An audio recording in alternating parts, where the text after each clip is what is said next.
Good morning class. Welcome to study portal. Study portal पे आप सभी का स्वागत है दोस्तों। स्टडी पोर्टल पे मैं हूं आपका दोस्त गौरव, और दोस्तों मैं आज आपके बीच में कंप्यूटर की एक इम्पॉर्टेंट क्लास लेके हाजिर हुआ हूं। ठीक है, जिसके अंतर्गत जो है आज हम जो बहुत सारे इम्पॉर्टेंट जो टॉपिक्स हैं वो डिस्कस करने वाले हैं। तो आप लोग लास्ट तक बने रहिए मेरे साथ और वीडियो को बिना किसी स्किप करे हुए देखिए, और आपको मुझे पूरी उम्मीद है कि आज कुछ ना कुछ अच्छी चीज़ें जानने को मिलेंगी। ठीक है दोस्तों।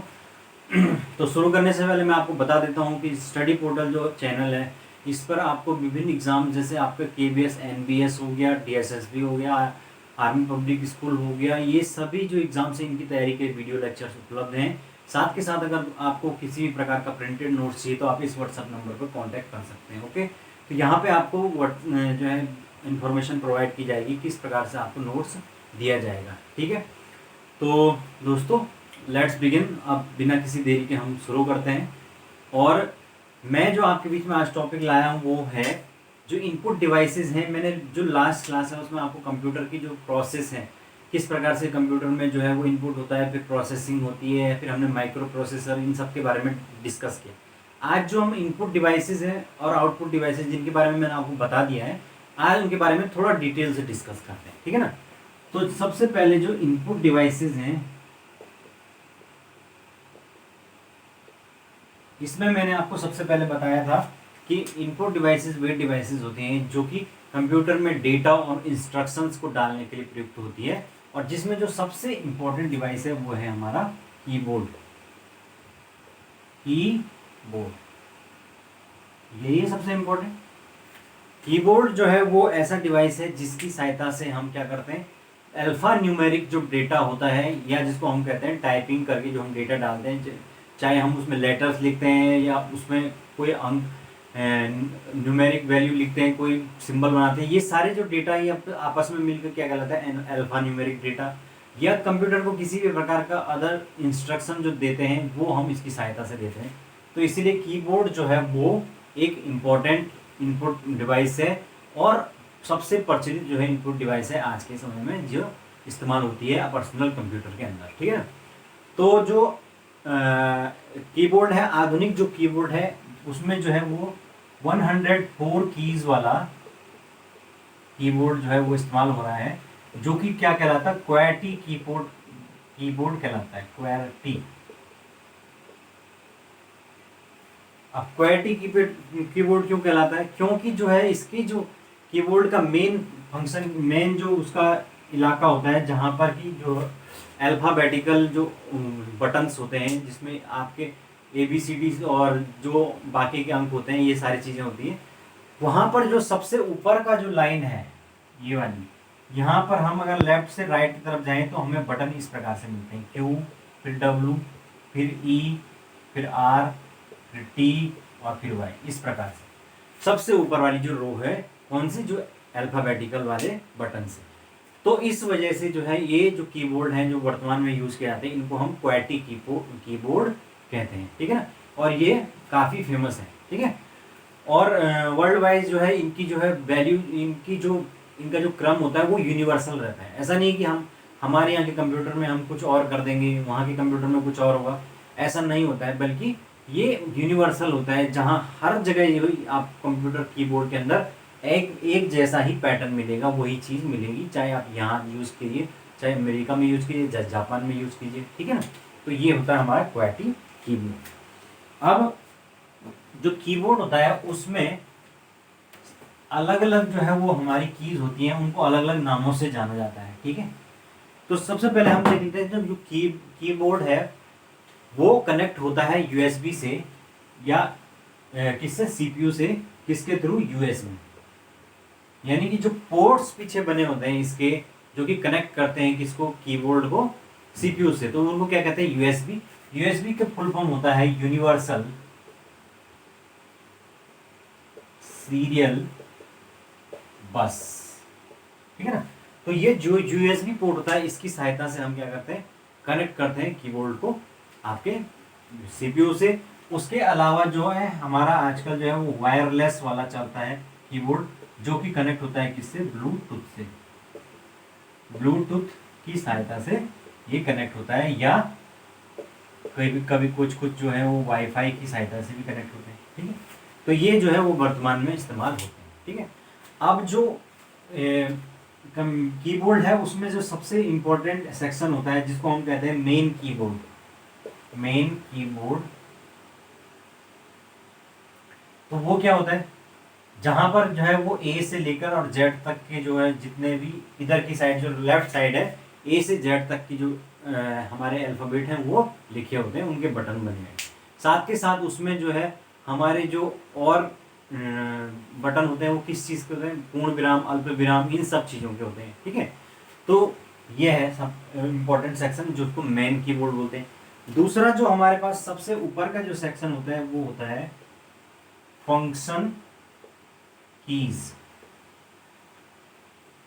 सबसे ऊपर की जो लाइन होती है कीबोर्ड की वो होती है फंक्शन की, जिसमें कि क्या होता है F1 से लेकर और F12 तक ये बटन बने होते हैं, ठीक है।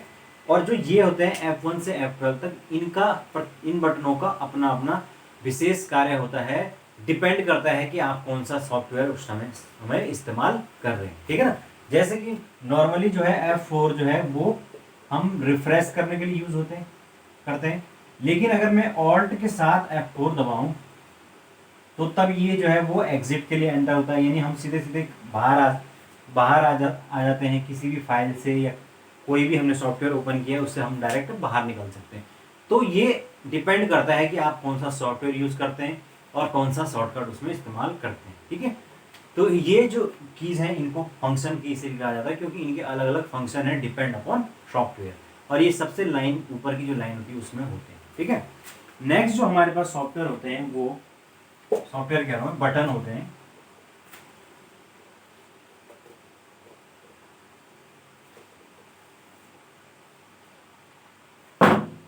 वो होता है हमारा न्यूमेरिक की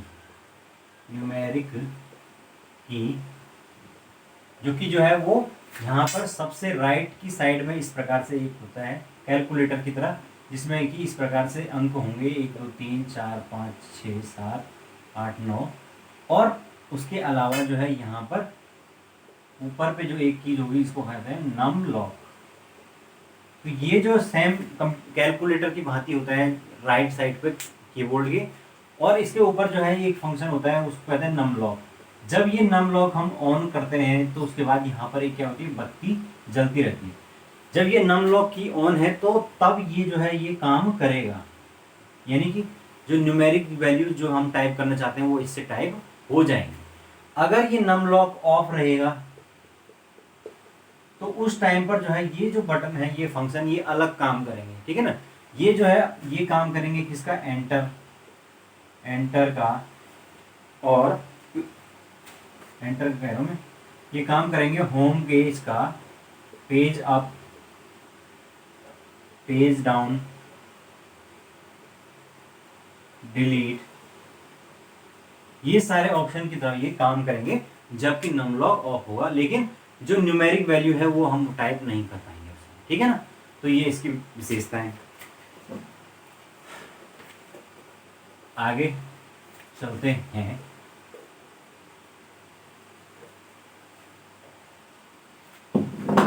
तो हमारे पास अभी हमने बात की, हम कीबोर्ड की बात कर रहे हैं जिसमें हमने न्यूमेरिक की बात की। उसके अलावा जो है वो है कर्सर मूवमेंट की। कर्सर मूवमेंट की कौन सी होती है, 4 की होती है इस प्रकार से, जिसके थ्रू से हम क्या कर सकते हैं, कर्सर को ऊपर और नीचे जो है वो कर सकते हैं। इन 4 कर्सर जो है मूविंग जो मूवमेंट वाली जो कीज हैं इनके ठीक ऊपर 4 और कीज होती हैं इस प्रकार से, इनके ठीक ऊपर होती हैं, और इन कीज को हम, इसमें जो पहला की है वो हमारी है होम की।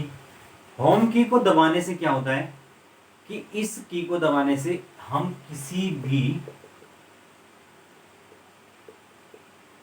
डॉक्यूमेंट के स्टार्टिंग में पहुंच जाते हैं, समझ लो।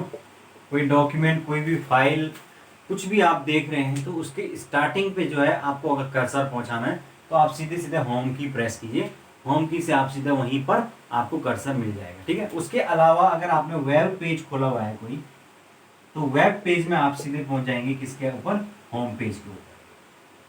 ठीक है ना, कोई भी वेब जो पेज होता है, वेबसाइट होती है, उसमें जो है अलग अलग होते हैं, जिसमें एक होता है होम, फिर उसके बाद उनके जो अदर फंक्शन होते हैं इस टाइप से होते हैं।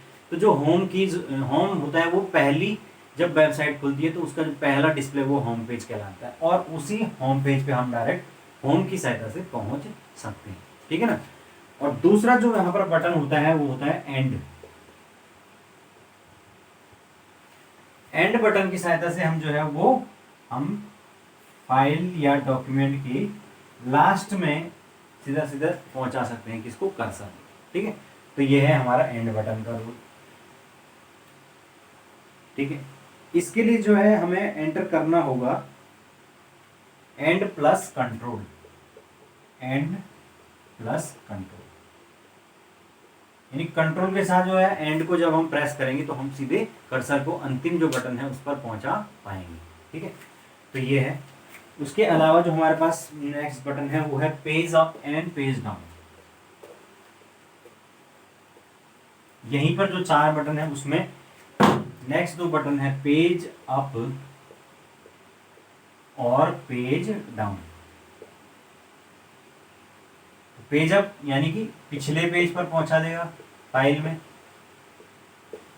कर्सर को, और ये अगले पेज पर हमें पहुंचा देगा कर्सर को। ओके, तो ये है हमारे कुल मिला के बटन। इन सब बटनों के अलावा कुछ बटन ऐसे होते हैं जिनका इस्तेमाल जो है वो हम अकेले नहीं करते हैं, बल्कि उनका इस्तेमाल हम किसी और प्रकार के जो बटन है उनके साथ कंबाइंड रूप से करते हैं, और उन जो बटन या उन कीज को हम कहते हैं मॉडिफायर, मॉडिफायर कीज। समझ रहे हो, यानी कि हम इंडिविजुअली नहीं करके प्रेस नहीं करेंगे, बल्कि किसी के साथ कंबाइंड रूप से प्रेस करेंगे ताकि हम डिफरेंट जो ऑपरेशन है उनको कर पाए। जिसमें सबसे इंपॉर्टेंट है वो है शिफ्ट, फिर है कंट्रोल। तो कंट्रोल को उन्होंने पूरा नहीं रखा रहता है, तो कंट्रोल ये होता है, कंट्रोल को इन्होंने CNTRL इस टाइप से लिखा। ठीक है, तो कंट्रोल होता है आपका। उसके अलावा जो है वो विंडो का विंडो बटन, आपने देखा होगा कि एक बटन होता है जिसपे विंडो डिस्प्ले रहती है, आप उसको दबाएंगे तो वो सीधे बाहर की विंडो ओपन कर देगा। तो ये जो बटन है तीनों ये कहलाता है मॉडिफायर की। और मॉडिफायर क्यों कहलाते हैं, क्योंकि ये जो है वो किसी और कीज के साथ जो है प्रयोग किए जाते हैं। जैसे कि सबसे पहले इसमें है शिफ्ट। तो शिफ्ट का नाम ही जो है शिफ्ट मतलब बदलना, चेंज होना। तो शिफ्ट का प्रयोग हम क्या कब करेंगे, शिफ्ट का प्रयोग हम तब करेंगे जब एक बटन पर एक से ज्यादा अंक लिखें, ज्यादा अंक या शब्द अक्षर लिखा हो, अक्षर या चिन्ह भी बोल सकते हैं आप। ठीक है ना, फॉर एग्जाम्पल कोई बटन है जिसके ऊपर जो है वो 10 लिखा हुआ है और उसके ऊपर जो है वो परसेंटेज का भी साइन बना हुआ। तो ऐसी स्थिति में अगर मुझे परसेंटेज का साइन चाहिए तो फिर मैं क्या करूंगा, शिफ्ट के साथ उस बटन को प्रेस करूंगा, 10 को प्रेस करूंगा, तो वो 10 को ना डिस्प्ले करके किसको डिस्प्ले करेगा, परसेंटेज को डिस्प्ले करेगा। इसी यही रोल है शिफ्ट का, यानी कि जो ऊपर वाला अंक जो लिखा होगा उस बटन के ऊपर वो डिस्प्ले होगा, वो टाइप हो जाएगा जब आप शिफ्ट के साथ किसी भी बटन को प्रेस करेंगे। तो इसीलिए इसको मॉडिफायर की कहा है। और उसके अलावा जो हमारे पास मॉडिफायर की है वो है कंट्रोल, है ना। तो कंट्रोल का प्रयोग जब मल्टीपल फंक्शन को हम ऑपरेट करते हैं उस टाइम पर किया जाता है। जैसे कि अगर मैं ऑल्ट के साथ कंट्रोल प्लस डिलीट इन तीनों को एक साथ दबाऊं तो अगर कंप्यूटर हैंग हो रहा है, किसी भी प्रकार से हैंगिंग की प्रॉब्लम आ रही है, तो आप उस टाइम पर कोई भी फंक्शन प्रेस कर लीजिए, कंप्यूटर हिलेगा ही नहीं, कुछ होगा ही नहीं उसमें, ना तो बंद होगा, ना तो शुरू होगा, ना बाहर आ सकेंगे, ना स्केप होगा। तो उस स्थिति में हमें ये ऑल कंट्रोल डिलीट जो है मल्टीपल फंक्शंस को अटेंड करने के लिए ये दबाने पड़ते हैं, और जब हम इसको दबाएंगे तो वो ऑटोमेटिकली जो है वो इसको प्रोग्राम को क्लोज करके कंप्यूटर को रिस्टार्ट कर देगा और बोलेगा कि फिर से इसको शुरू करेंगे। ठीक है ना। तो ये है हमारा शिफ्ट और ये कंट्रोल, इनको मॉडिफायर की कहा जाता है। विंडो की मैंने आपको बता दिया, इससे हम बाहर आ सकते हैं और आसानी से सीधे ये इसको प्रेस करके हम किसी भी चीज़ से बाहर निकाल सकते हैं। कोई प्रोग्राम है, कोई भी गेम है, कुछ भी है। ठीक है ना। तो ये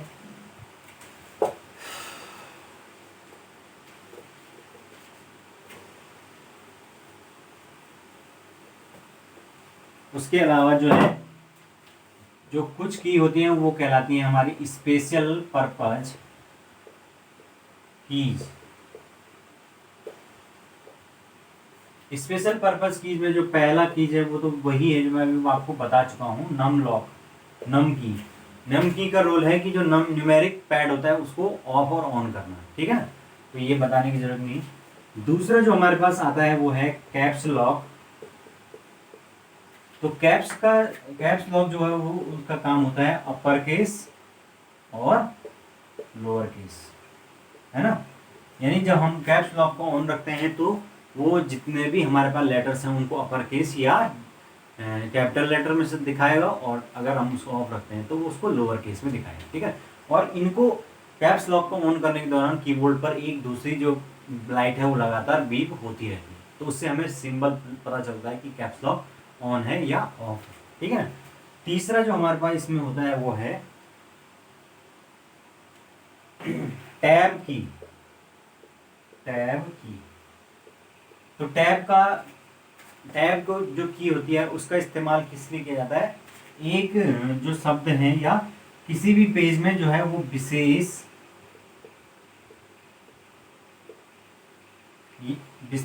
स्थान जंप कराने के लिए।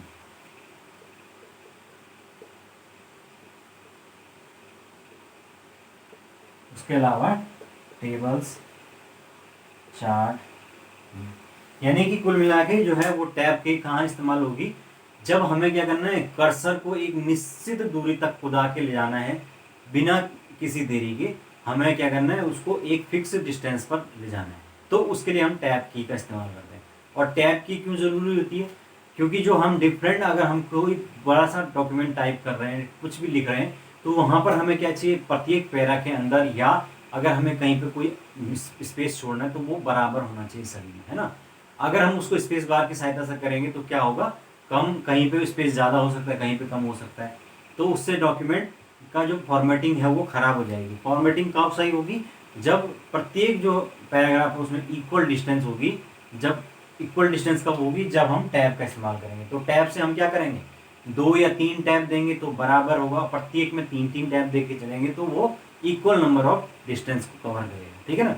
उसके अलावा अगर कहीं पर हम चार्ट का प्रयोग कर रहे हैं, टेबल का प्रयोग कर रहे हैं, तो उसमें हमें एक जो कॉलम है उससे दूसरे कॉलम में अगर खुदाना है, सीधा एक कॉलम से दूसरे कॉलम में पहुंचाना है, एक्सेल में पहुंचाना है, तो उन सब के लिए भी जो है वहाँ पर टैब की का इस्तेमाल किया जाता है। ठीक है ना। तो टैब की का विशेष रोल है कंप्यूटर के अंदर, खासकर typing, formatting, MS word, excel, इन सब चीज़ों में। ठीक है। उसके अलावा जो तीसरी जो हमारे की होती है इंपॉर्टेंट, वो है, वो मैं अभी बता चुका हूँ आपको, वो है स्पेस बार। स्पेस बार जो है सबसे नीचे एक बड़ी सी की होती है, जिसका मतलब होता है कि हमें प्रत्येक वर्ड के बाद जो है एक निश्चित स्पेस देना है। साथ के साथ अगर आपको जो है वो कर्सर को आगे पहुंचाना है तो उसके लिए भी जो है स्पेस बार का इस्तेमाल किया जाता है। ठीक है।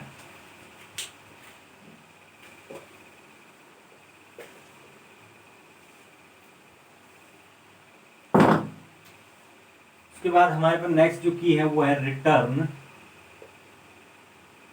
की, या जिसको हम कहते हैं एंटर की। ठीक है। तो जब कोई हम डेटा या निर्देश देते हैं, डेटा या इंस्ट्रक्शन कंप्यूटर को फाइनल देते हैं, फाइनल यानी कि अब इसको सेंड कर दीजिए या इसको अपलोड कर दीजिए, उसके लिए जो है हम यहाँ पर ये एंटर की का इस्तेमाल करते हैं। साथ के साथ हम क्या करेंगे, नए कर्सर को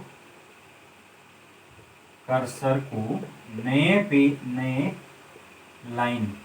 नई लाइन में ले जाने के लिए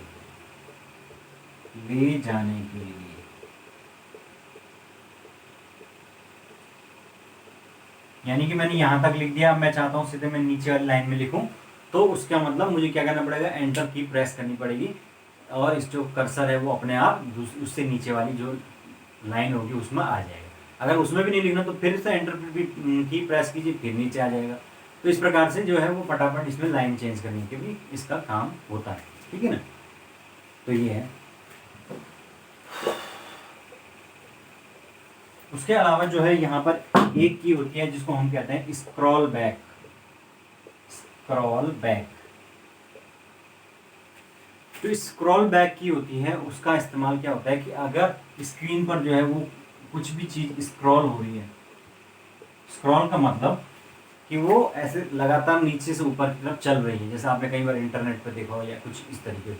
तो उस स्थिति में हमें अगर उन सारी चीज़ों को एक स्थान पर चाहिए कि वो रुक जाए, स्थिर हो जाए, तो वहाँ पर हमें स्क्रॉल बैक की का इस्तेमाल करना होता है, जिससे कि वो चीज़ अब मूवमेंट ना हो, वो हिल जाए, रुक जाए वहाँ पर, ठीक है ना। तो उसके लिए स्क्रॉल बैक की का इस्तेमाल होता है, ठीक है। नेक्स्ट जो हमारे पास है वो है इंसर्ट की। इंसर्ट की, तो इंसर्ट का मतलब होता है लाना कहीं से। तो इंसर्ट की क्या होती है, जैसे हमें अगर ये वर्ड जो है वो एडिट करना है यहाँ पर, तो मैं इसके आगे जो है वो की ले आऊँगा, कर्सर ले आऊँगा और इंसर्ट की के इस्तेमाल से जो है इसको क्या करूँगा, रिप्लेस कर दूंगा। यानी डेटा को रीराइट करने के लिए, जो हम इंसर्ट की का इस्तेमाल करते हैं, अगर हमें किसी भी प्रकार का कैप्शन, कोई एडिटिंग, कोई अक्षर बड़ा छोटा इस टाइप से चाहिए, तो हम इसकी सहायता से, इंसर्ट की सहायता से कर सकते हैं। हम किसी भी डिस्प्ले, किसी भी जो वर्ड क्या बोल सकते हैं, अक्षर है, उसको चेंज करके दूसरी तरह से बदल सकते हैं, ठीक है। तो ये है हमारा इंसर्ट। तो भाई ये है हमारा कुल मिला के। उसके अलावा जो है इसमें दो और चीज़ें होती हैं, वो है, एक तो होता है वर्चुअल कीबोर्ड और एक होता है ऑन स्क्रीन कीबोर्ड। तो जो वर्चुअल कीबोर्ड होता है उसमें सॉफ्टवेयर की सहायता से हम क्या करते हैं, इस प्रकार से का प्रोजेक्शन देते हैं कि जैसे कोई समतल सतह, कोई टेबल है, उस पर जो है वो प्रोजेक्टर के रूप में जो है वो ऑटोमेटिक एक वर्चुअल कीबोर्ड बन जाता है, एक आभासी कीबोर्ड बन जाता है। यानी कि वो फिजिकली नहीं है, बस केवल इस पर प्रोजेक्शन है, उसकी सहायता से वो कीबोर्ड वहाँ पर बन गया है। अब हम उस पर टाइप कर सकते हैं, सब काम कर सकते हैं, और वो केवल और केवल क्या है, प्रोजेक्शन। जैसे कि पिक्चर हॉल में होता है, प्रोजेक्शन की सहायता से हम पिक्चर को इतनी बड़ी देख पाते हैं। वास्तव में क्या वहाँ पर कोई एलईडी लगी हुई है क्या, कोई इतनी बड़ी डिस्प्ले लगी हुई नहीं लगी हुई। तो वही चीज़ है, उस प्रोजेक्शन की सहायता से ही यहाँ पर जो काम होता है वो किसमें होता है, वर्चुअल कीबोर्ड। इसीलिए इसका नाम आभासी कीबोर्ड या वर्चुअल कीबोर्ड है, ठीक है। दूसरा होता है ऑन स्क्रीन कीबोर्ड। कई बार क्या होता है, अगर हमारा कीबोर्ड खराब हो गया तो हमें क्या करना पड़ेगा, काम तो चलाना ही है, तो हमें क्या करना पड़ेगा, वर्चुअल कीबोर्ड को ऑन करना पड़ेगा, जिससे वो स्क्रीन की डिस्प्ले पर ही कीबोर्ड को दिखा देगा। उसके बाद चाहे आप, अगर आप टच स्क्रीन वाला है तो टच करके उसको काम कर लें, अगर टच स्क्रीन नहीं है तो माउस की सहायता से काम कर लें, तो करना तो पड़ेगा ही, है ना। यानी स्क्रीन पर जो है कुल मिला के कीबोर्ड दिखता है, तो उसको हम कहते हैं ऑन स्क्रीन कीबोर्ड, ठीक है ना। तो इस प्रकार से ये हमारा कीबोर्ड है।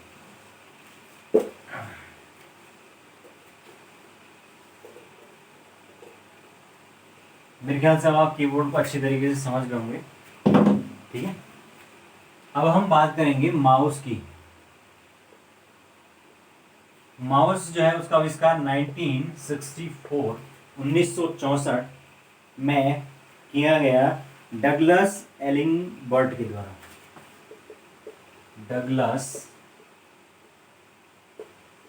एलिंगबर्ट के द्वारा।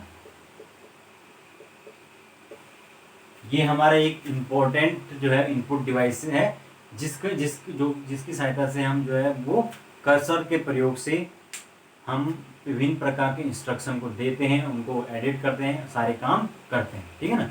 इस प्रकार से हमारे एक चूहे के आकार का होता है, ठीक है। इस पर ये इस प्रकार से ये है ना। तो ये हमारे इस टाइप से माउस होता है। तो माउस का जो है उस पर तीन बटन होते हैं, कह सकते हैं। ये है आपका लेफ्ट का बटन, ये है हमारा राइट का बटन, और ये बीच का जो है ये स्क्रॉल बटन, ठीक है।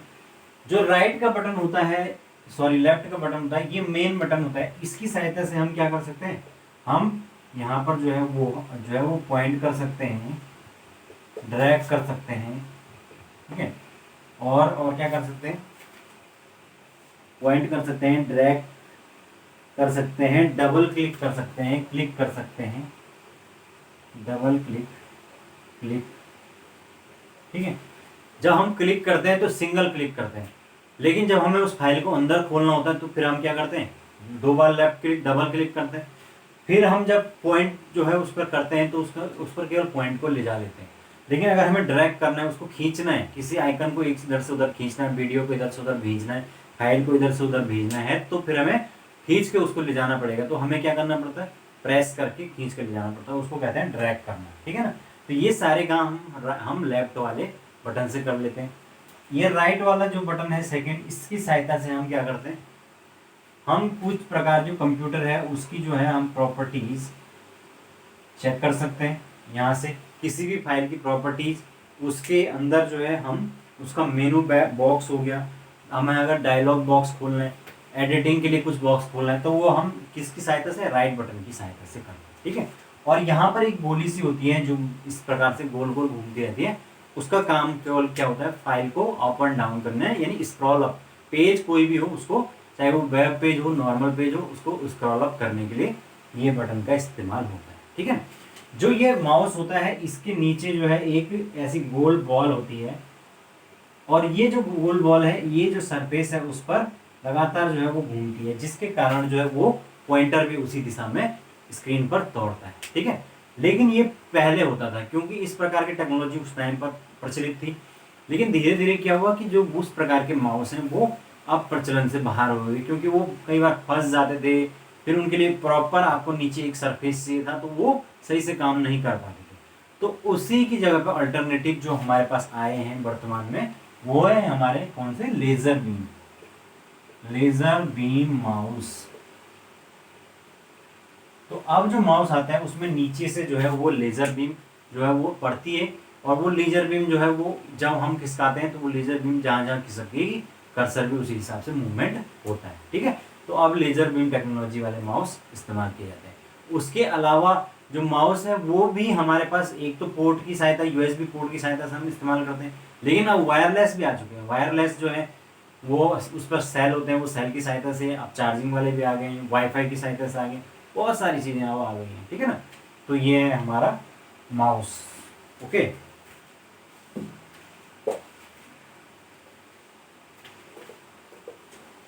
माउस की जैसी आकृति का एक और डिवाइस होती है, उसको हम कहते हैं ट्रैक बॉल, ट्रैक बॉल, ठीक है। तो जो ट्रैक बॉल होती है वो, उसमें अंतर ये होता है कि जैसे माउस में नीचे बॉल लगी होती है, इसमें माउस के ऊपर बॉल लगी होती है। तो यानी माउस जो है उसको हम सरफेस पर बिना किसी मूवमेंट के केवल बॉल को इधर उधर घुमा के जो है वो हम पॉइंटर को स्क्रीन पर मूवमेंट उसका करवा सकते हैं, ठीक है। तो ये विशेष जगह पर इस्तेमाल होता है, ये हर जगह कॉमन रूप से इस प्रकार के जो ट्रैकिंग बॉल है इसका इस्तेमाल नहीं होता है, ठीक है। ये विशेष जो कंप्यूटर होते हैं उनमें इसका इस्तेमाल होता है, ठीक है। नॉर्मली इसका इस्तेमाल नहीं होता है, ठीक है। तो ये नेक्स्ट हम जो बात करने वाले हैं वो है जॉय स्टिक, जॉय स्टिक। तो ये जॉय स्टिक भी क्या है, एक पॉइंटर है, स्टिक की भांति होता है। इस पॉइंटर की सहायता से जो है हम क्या कर सकते हैं, अच्छे से गेम खेल सकते हैं। तो गेम खेलने के लिए विशेषकर यूज होता है। उसके अलावा ये सिम्युलेटर यानी कि जो ड्राइविंग ट्रेनिंग होती है उसके लिए भी जो है इस्तेमाल होता है आपका सिम्युलेटर के तौर पर। और उसके अलावा जो है इसका इस्तेमाल होता है रोबोट कंट्रोल, यानी आपने देखा होगा जो ड्रोन वगैरह कंट्रोल करते हैं, तो उन सब में भी जो है इस प्रकार की जॉयस्टिक का इस्तेमाल होता है। पर विशेषकर गेमिंग के लिए जो है वो बहुत कंफर्टेबल होता है ये चीज़, जॉयस्टिक, ठीक है। उसके अलावा जो हमारे पास डिवाइस होती है वो है लाइट पेन, लाइट पेन। तो ये एक डिवाइस होती है जो कि किसकी तरह होती है, पेन की तरह होती है, और जिसकी सहायता से हम पॉइंट आउट कर सकते हैं किस पर, डिस्प्ले कर कंप्यूटर पे, उस पर क्या कर सकते हैं, राइट कर सकते हैं। यानी हमें अगर डिस्प्ले पर कुछ चीज़ लिखनी है, उस पर कोई चित्र बनाना है, कोई डिज़ाइन बनाना है, तो उसके लिए हम लाइट पेन का इस्तेमाल कर सकते हैं। ये एक ऐसी पेन होती है जो कि क्या करती है, इंफॉर्मेशन को पढ़ भी सकती है, यानी कि ये बार कोड रीडिंग का काम भी करती है, ठीक है ना। यानी कि कोड रीडर भी होती है ये। उसके अलावा स्क्रीन पर राइट, रीराइट और पेंटिंग वगैरह करनी है या डिजाइनिंग के लिए इस्तेमाल होती है, ठीक है। तो इनपुट डिवाइस है, इसको पॉइंट आउट कर लेना इस चीज को।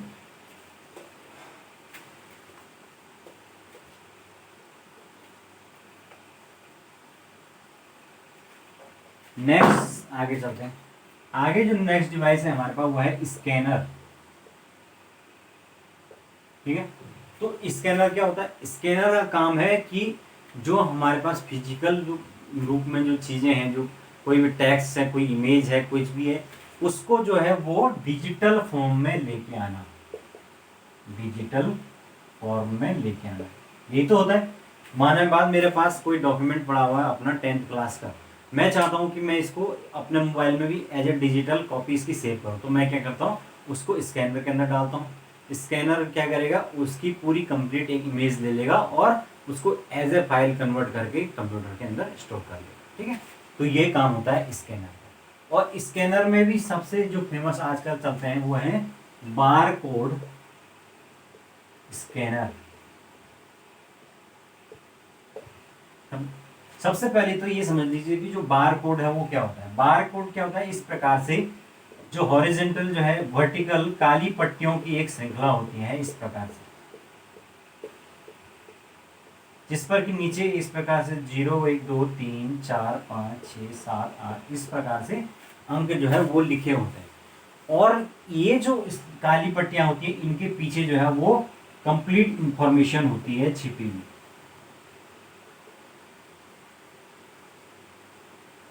तो जो बारकोड स्कैनर है उसकी सहायता से जैसे ही इस पर एक लेजर बीम पड़ती है, तो वो लेजर बीम क्या करती है, इस काली पट्टी के पीछे छिपी हुई सारी इंफॉर्मेशन को जो है वो कंप्यूटर में डाल देती है और उससे हमें पता लग जाता है कि वो प्रोडक्ट जो है वो क्या है, क्या किस चीज़ के बारे में।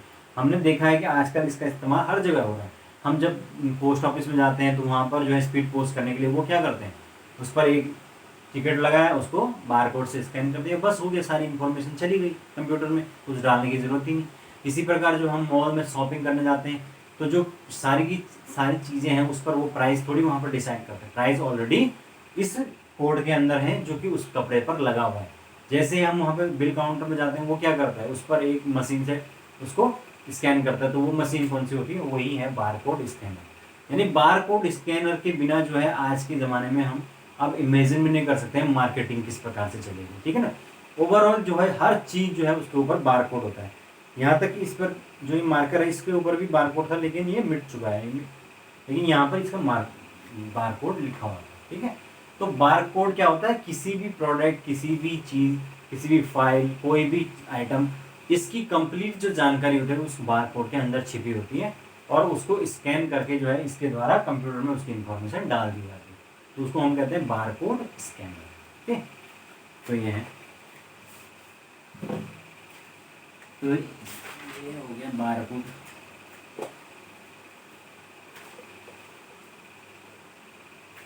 नेक्स्ट हमारे पास वो है OMR। OMR की फुल फॉर्म है ऑप्टिकल मार्क रीडर, ठीक है। तो ये जो है ये भी क्या है, एक इनपुट डिवाइस है, या इसको हम एक स्कैनर कह सकते हैं। इसकी सहायता से जो है वो हम विभिन्न प्रकार की जो सूचनाएं हैं, संकेत हैं, विभिन्न प्रकार के जो डिस्प्ले है उन सबको कंप्यूटर पे डाल सकते हैं, ठीक है ना। और OMR जो है वो विशेषकर जो है वो चिन्हों को यानी सिंबल्स को स्कैन करता है। इसीलिए जो है आजकल इसका इस्तेमाल हमारे मल्टीपल चॉइस क्वेश्चन बेस्ड जो एग्जाम्स होते हैं उसमें इसका परीक्षा देने के लिए इसका इस्तेमाल होता है। क्यों? हमने देखा है कि जब हम कोई पेपर देने जाते हैं तो वहाँ पर वो हमें गोला भरने के लिए वो देते हैं, साथ के साथ उसमें ये भी बोलते हैं कि आप इसमें किसी प्रकार से गोले से बाहर उसको नहीं जाना चाहिए या ऐसी हल्की पेन का इस्तेमाल ना करें। क्यों? क्योंकि वो जो है वो इलेक्ट्रॉनिकली चेक हो रहा है। इलेक्ट्रॉनिक जो ऑप्टिकल मार्क रीडर जो कंप्यूटर के अंदर होगा या उसके अंदर लगाया जाएगा, वो क्या करेगा, उस सिंबल को रीड कर लेगा। अगर वो उसकी वो उसके अकॉर्डिंग फिट होगा। अगर वो उससे बाहर होगा गोले से, या उस पर वो इतना धुंधला होगा कि स्कैन ना हो पाए, तो उस स्थिति में क्या होगा, वो क्वेश्चन गलत ही हो जाएगा, क्योंकि वो तो रीड हो ही नहीं पाए। तो इस प्रकार से ये कॉपियों को बहुत तेज़ी से जो है इसकी सहायता से हम चेक कर लेते हैं, क्योंकि जो सिंबल्स होते हैं उनको ये बहुत तेज़ी से रीड कर लेता है, उनको डिटेक्ट कर स्कैन कर लेता है, ऑप्टिकल मार्क रीडर, ठीक है ना, जिसको हम कहते हैं OMR। तो ये आप हो गए, समझ गए। और उसके अलावा एक होता है इलेक्ट्रॉनिक कार्ड रीडर, ठीक है, electronic card reader. Electronic card reader जो है उसमें क्या होता है, इलेक्ट्रॉनिक कार्ड सबसे पहले समझिए, एक प्लास्टिक का कार्ड होता है जिसके नीचे जो है वो एक मैग्नेटिक स्ट्रिप लगी होती है, मैग्नेटिक स्ट्रिप, यानी कि एक प्लास्टिक का कार्ड है उस पर मैग्नेटिक स्ट्रिप यानी एक चुंबकीय पट्टी लगी हुई है। उस चुंबकीय पट्टी के अंदर सारी की सारी इंफॉर्मेशन यूजर की होती है, और जब हम उसको इस ऑप्टिकल कार्ड रीडर की सहायता से स्कैन करते हैं तो वो पूरी इंफॉर्मेशन यूजर की दे देता है। और इसका जो उदाहरण है वो है ATM, है ना। जो हमारा ATM है हमारे पास, उसमें आपने देखा होगा कि नीचे एक काली पट्टी ब्लैक स्ट्रिप होती है, वो मैग्नेटिक ब्लैक स्ट्रिप होती है, जिसके अंदर जो है वो कस्टमर की कंप्लीट इंफॉर्मेशन होती है, कि वो उसका नाम, पता, बैंक अकाउंट, ये सारी चीज़ें उसके अंदर होती हैं। जैसे ही हम उसको अंदर डालते हैं, वहाँ पर जो ATM है उस पर लगा होता है कौन सा, इलेक्ट्रॉनिक कार्ड रीडर, जो है कार्ड को रीड करेगा, उसके बाद उसकी इंफॉर्मेशन देगा, फिर आपसे पिन मांगेगा और फिर आप पैसा निकाल पाएंगे, ठीक है। तो ये है हमारा। अब इसमें जो है वो धांधली होने लगी थी, तो गवर्नमेंट इसको चेंज कर रही है धीरे धीरे, जो है वो मैग्नेटिक की जगह पर अब इलेक्ट्रॉनिक और जो नई एडवांसमेंट चिप आई हैं, उस छोटी सी स्मॉल चिप आपने देखी होगी, जो नए ATM आ रहे हैं उनमें छोटी सी चिप आ रही है, तो उस चिप के अंदर सारी इंफॉर्मेशन डाल दी जाती है, क्योंकि जो जो मैग्नेटिक चिप थी या मैग्नेटिक स्ट्रिप थी, वो उसका डमी बना ले रहे थे, जो वो होते हैं ना फेक, क्या बोलते हैं वो, जो लोगों को ठगने का काम करते हैं ATM पे, वो लोग इस प्रकार की डमी बना के पैसा लूट रहे थे। तो इस वजह से गवर्नमेंट ने उसका सिक्योरिटी फीचर बढ़ा दिया, ठीक है ना। तो उसको बढ़ाने का यही कारण है, क्योंकि जो ये है ये इसका डमी वो बना दिया।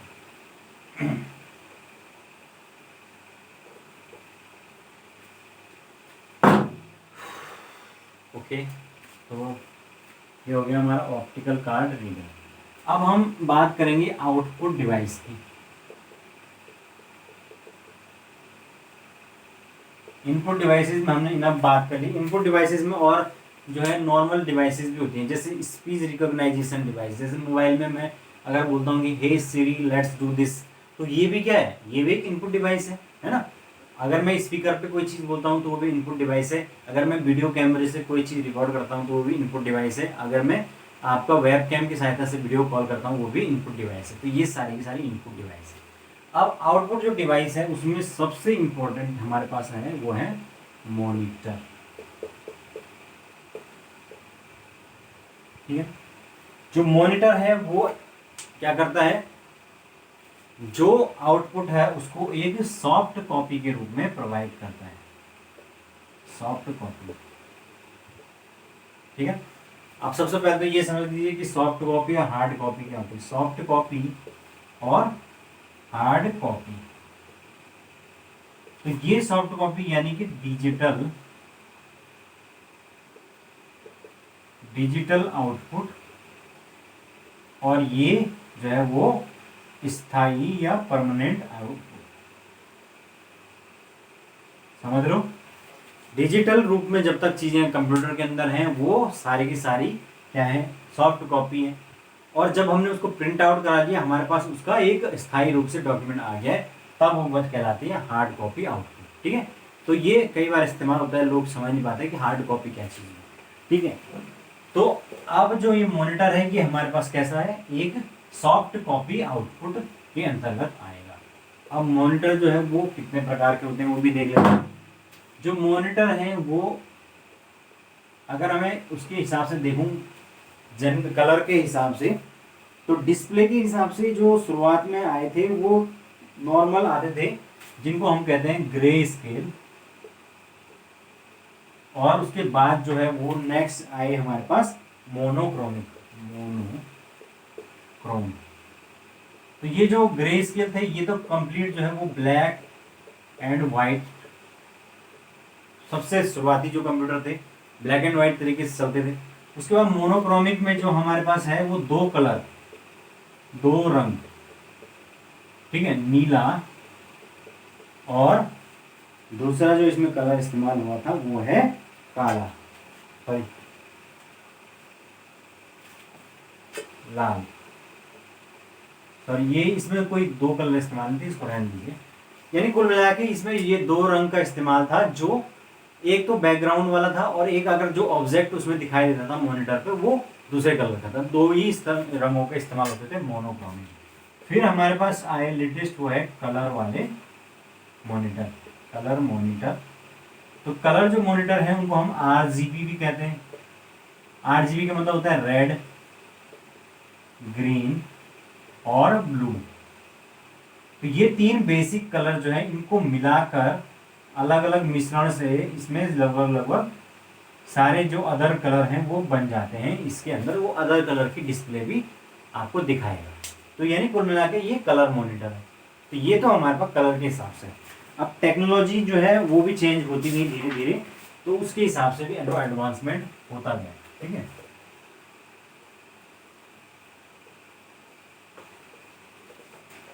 जिसमें सबसे पहले हमारे पास शुरुआत में आए हुआ है कैथोड रे ट्यूब, यानी कि CRT ट्यूब। तो CRT ट्यूब वाले जो है वो जो मॉनिटर थे वो क्या थे, बड़े थे और किस पर बेस्ड थे, इलेक्ट्रॉन बीम के द्वारा जो है डिस्प्ले की टेक्नोलॉजी पर।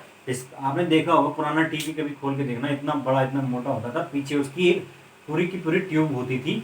उस ट्यूब के अंदर जो है वो इलेक्ट्रॉन बीम जो है वो एक तरह से एक पुंज के रूप में उसको प्रोवाइड किया जाता था, जिस पर कि डिस्प्ले को प्रोजेक्ट करके दिखाया जाता था। तो वही हमारे पास टीवी था, ठीक है। लेकिन बदले जमाने के साथ जो है वो चेंज आया इसमें, किसके साथ, LCD।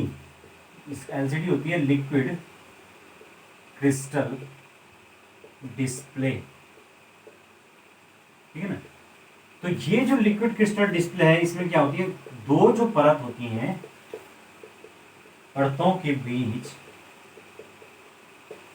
लिक्विड क्रिस्टल का इस्तेमाल किया जाता है, लिक्विड क्रिस्टल का प्रयोग किया जाता है और उस लिक्विड क्रिस्टल के ऊपर जो है लाइट का प्रोजेक्शन डालकर कुल मिला के डिस्प्ले दिखाई जाती है।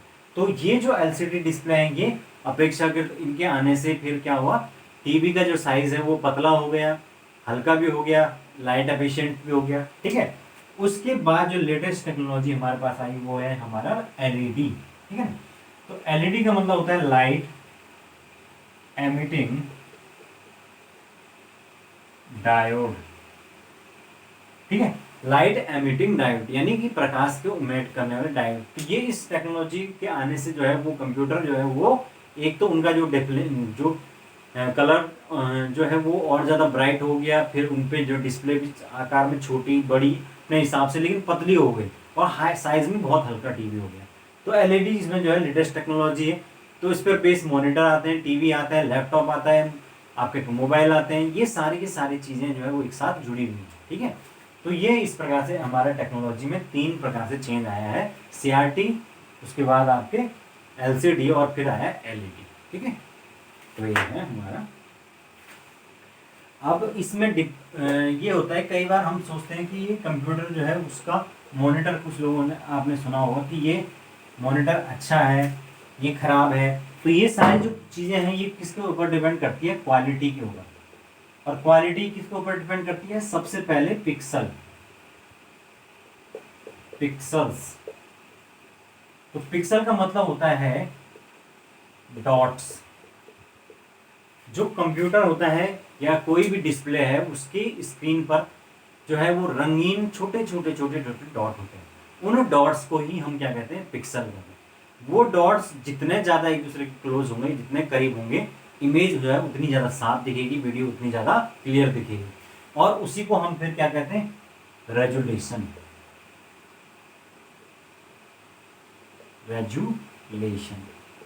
है ना। आपने सुना होगा कि भाई ये हाई रेजुलेशन है, LED जो डिस्प्ले है ये हाई रेजुलेशन है। हाई रेजुलेशन का मतलब कि कि उसमें डॉट्स जो है वो बहुत ही ज़्यादा एक दूसरे के नज़दीक हैं, और जितने नज़दीक डॉट्स होंगे उतने ज़्यादा अच्छा डिस्प्ले दिखेगा, क्योंकि वो उतना अच्छा जो है वो तेज़ी से जो है वो ब्राइट कलर को एमिट करेगा।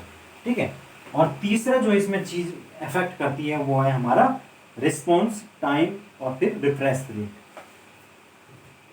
रिफ्रेश रेट और रिस्पॉन्स टाइम। रिफ्रेश रेट का मतलब 1 सेकेंड में सूचनाओं को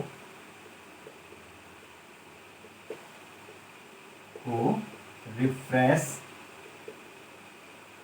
करने की गति, है ना। यानी कि कोई भी जो मॉनिटर है वो उसको जब हम रिफ्रेश करते हैं तो वो 1 सेकेंड के अंदर कितनी जो सूचनाएं उनको रिफ्रेश कर लेता है, फाइलों को रिफ्रेश कर लेता है, वो रिफ्रेश रेट कहलाएगा। रिफ्रेश रेट जितना ज़्यादा होगा उसका मतलब मॉनिटर उतना अच्छा है। ठीक है। और रिस्पॉन्स टाइम, रिस्पॉन्स टाइम का मतलब होता है कि किसी पिक्सल के द्वारा ऐसा एक रंग को बदलकर दूसरा रंग, यानी कि पिक्सल में रंग परिवर्तन,